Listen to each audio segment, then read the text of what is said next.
Morning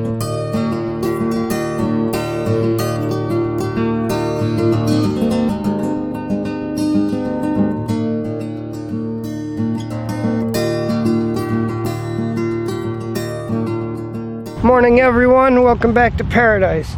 We've got a few things we're going to get done today. We're going to take a look at this Zone 4 timber forest. We haven't done a lot over here since we planted it, but it's time we at least get a look at it. I've got some other plants we need to put in the ground in this food forest. We've got some pineapple tops to plant. So we've got a few things, and we should have had bees delivered. The bee guy told me he was going to swing by and drop off some bees, so we need to go check to see if we have a new set of bees. All right, we're over here in the Zone 4 timber forest, and we're going to do a little pruning. Some of these trees are starting to grow a little ugly, and we want to make sure that they grow properly. Now understand, this is a timber production pruning. This is not fruit production. If we were trying to get fruit, we would prune very differently. So we're going to talk about this particular silky oak and how we want to prune it to give us good, straight, solid timber. This area right here, we've got this split. Now there's certain rules we want to focus on. The goal is we want the straightest timber possible.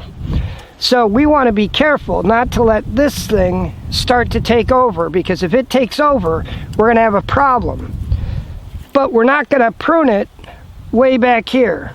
All we're going to do is cut the end, get it up to the end. We're going to cut here at the end, and by cutting the end off, it is now unable to grow here. Because it can't grow there, its energy is now going to go back into this main stem. All right, now we've got a few others down here. We're going to do basically the same thing. All we're going to do is snip the ends off, because we want the growth into the main stem. These branches, we want to keep the green on them, because we want as much photosynthesis as possible. We want this to have good, healthy growth, but we want to focus its growing energy into the main stem. So all we're doing is pruning these to make sure the energy goes into this main stem. Now all of these out branches can't grow anymore, but they're still going to produce energy from the green, and they're going to focus all the energy right here into this stem, so this will start to grow straighter than it is now. With the problems we had with that silky oak, I had to come here and show this mahogany. This mahogany is just perfect. It is a straight stem from the base all the way up. It's got even leaf distribution. Branches aren't, we don't have any radical offshoots. It's perfect. Now right here we have an ebony tree, and this ebony, it's got good growth, but it's ugly. It's a problem. Now the question is, how do we get this into one single straight stem? Because take a look at this tree. We have the main stem, and we've got a branch here, a major branch here, a major branch here, but the tip of it is dead.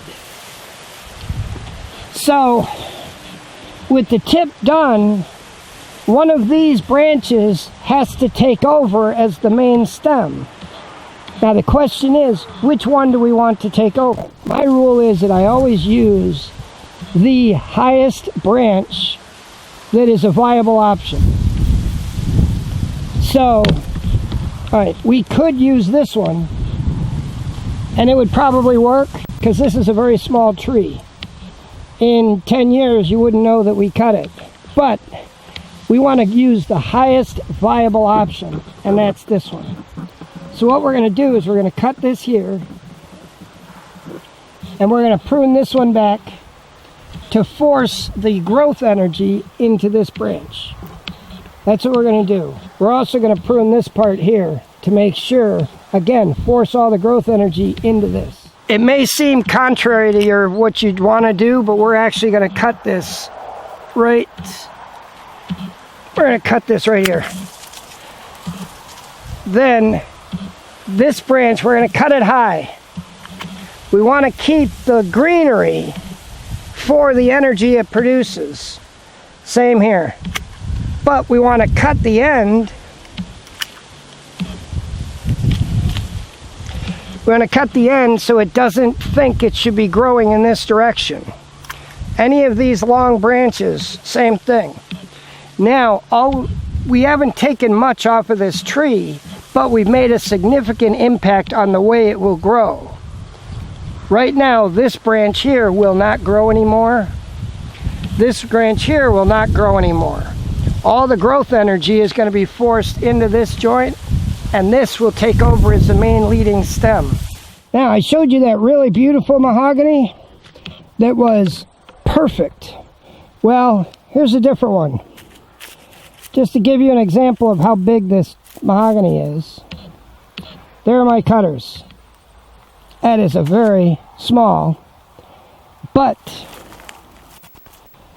viable tree. This thing is dug into a root system. It probably has a root system double the size of the top growth. So I would expect, providing we keep this thing from getting overrun by the weeds, that this will perk up. But it's still alive, which is the most important part. This mahogany looks really good. But we've got a real major problem with this tree. We've got a real problem with this tree in that we have multiple stems that are going to be an issue. Okay, we have this offshoot here. And if you look, the angle on this one isn't too bad. The rule is the main stem, the angle between the main stem and the branch has to be more than 45 degrees. If it's less than 45 degrees, it has to go because it will cause serious issues as it grows. But we don't want this one to get too powerful a stem, so it's going to go here, just enough to keep it under control. This looks like it's become a V joint where we have two separate branches. This is very bad. This will kill trees as they get bigger. The only way to guarantee that this tree will survive is to get rid of the smaller of the two. And we're going to just get rid of it quick. And we're going to cut it way back. Normally, I try and just tip them to force the growth energy, but you can't tip one of those. You've got to cut it as far back as possible. Otherwise, you're going to have a real problem when it gets bigger. What happens is you get debris collecting in this joint. It'll start to rot, and as it starts to rot, it'll split this tree, and then you end up with this big mess. So we have to get rid of that as soon as possible. That's a key issue to focus on. We've got really good looking pumpkins here. And we got a lot of pumpkin. And we didn't do anything for these. All we did, literally, we put the seeds in the ground around the time we planted these trees. Maybe a little bit after we planted the trees. But there's a lot of pumpkin growing here. You guys are going to be happy with that. I may have to take one of these pumpkins home myself. Talked to the guy with the backhoe. He's coming out here. We're going to dig out this branch properly. We didn't do it before, so right now he's going to dig this out so we can start filling it with organic matter. Now that we've finished the other banana circles, we're ready to start these, but we need to dig them out, and the only way we're going to dig them out is with the backhoe.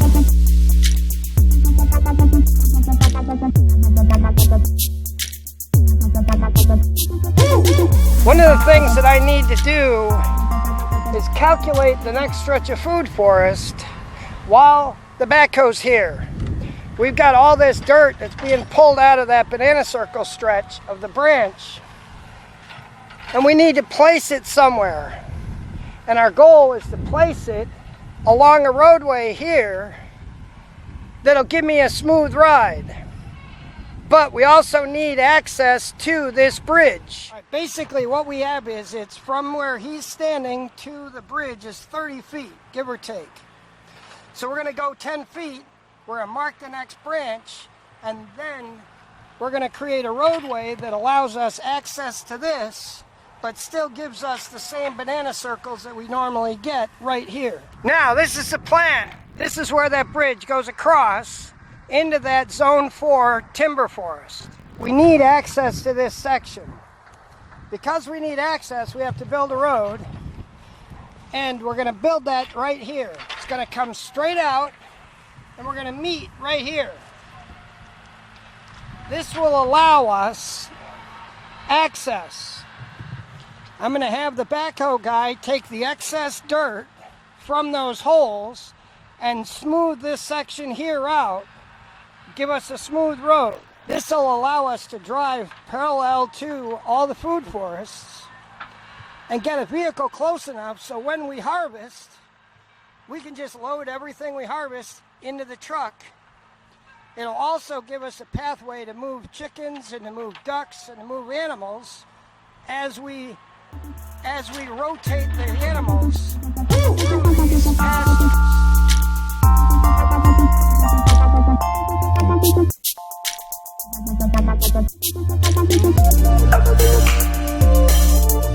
This beehive is the one that did not have a queen. Couldn't find a queen, although we found hatched queen cells. There is still activity. There's actually a lot of activity. We're gonna get in here and take a look. Hopefully we've got some queen. We've got a queen.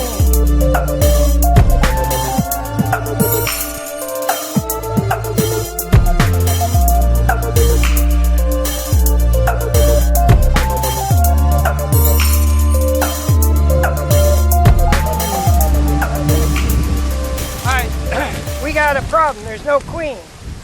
There's no eggs. There's no larvae. There's nothing. We're pollen bound in a few of them, but there's no queen. So I got to make a call to my bee guy and see if we can get a queen. But while I'm here, I'm going to pull some larvae. I'm going to pull a frame. I'm going to pull a frame out of the other hive with just eggs. Freshly laid eggs, no larvae, just eggs, and hopefully we can keep this frame, this hive alive. I don't know if the camera will show it, but this is filled with uncapped, freshly laid eggs and very, very, very, very small larvae, which is the size we need. I did see a hive beetle, which concerns me. I hadn't seen hive beetles before.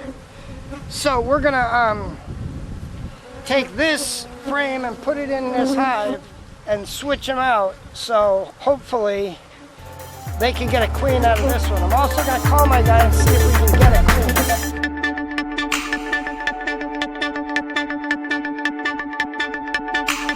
I am really loving these birds even more. I am loving these birds even more. We just watched one of them bolt right across here, grab a scorpion and scarp it right down, eat the scorpion. That tells me we want these birds here. I may have to start building birdhouses to make sure we keep these birds here. Set up some perches, because I think this is the guy right here that scarped down that scorpion. So we definitely want these birds here. Now right here, we're putting in this roadway. The goal is real simple. We will have another swale right over here, not far, only about, I don't know, 15, 20 feet over. We're gonna have another swale that will run parallel to this one. And we wanna be able to access this whole area. So I put this roadway in, I'll be able to drive the truck up. We'll have food forest here, with grazing areas right here that the sheep or the chickens can be. And then we can drive right up through here and load everything we need from the bananas are from the food forest or whatever along this roadway. All part of the design. Because after that, all these food forests are done, we're going to be putting in this next swale right here. You know, since my buddy's here with his backhoe, he's just spreading out the dirt, smoothing this area out for us. And these birds are taking care of the smokers.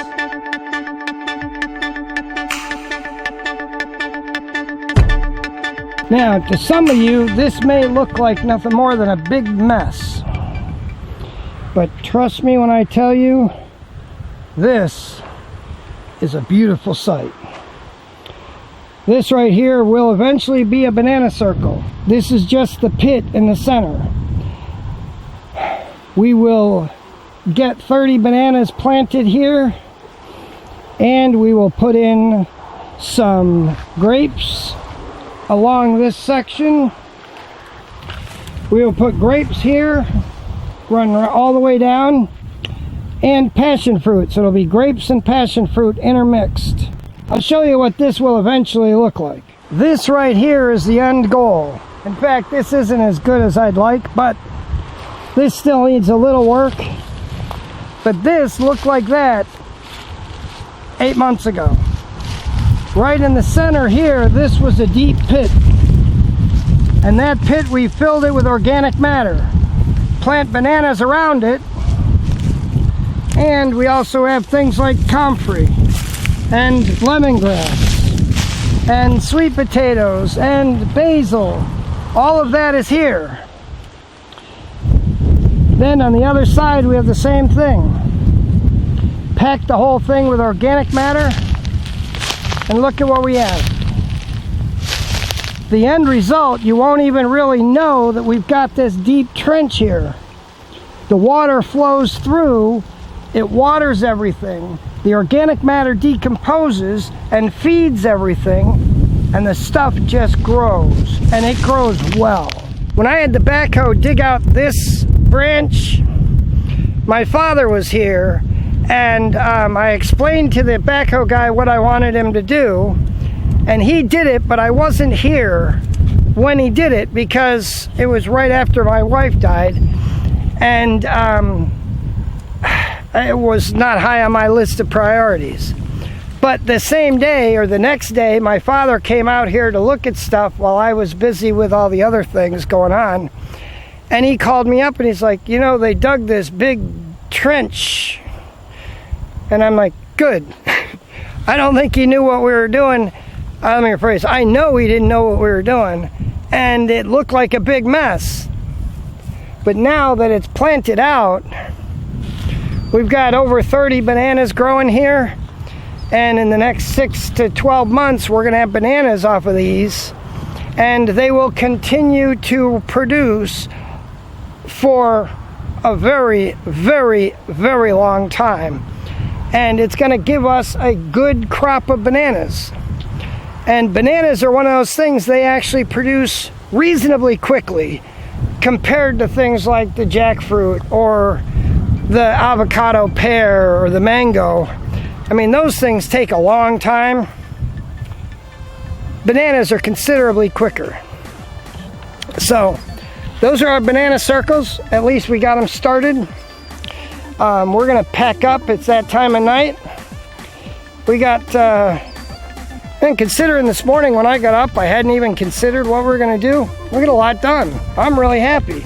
So, it is Easter weekend. I do not plan on doing videos until before Monday.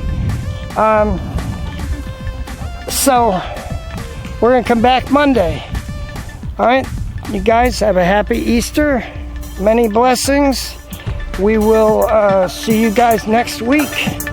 God bless everyone.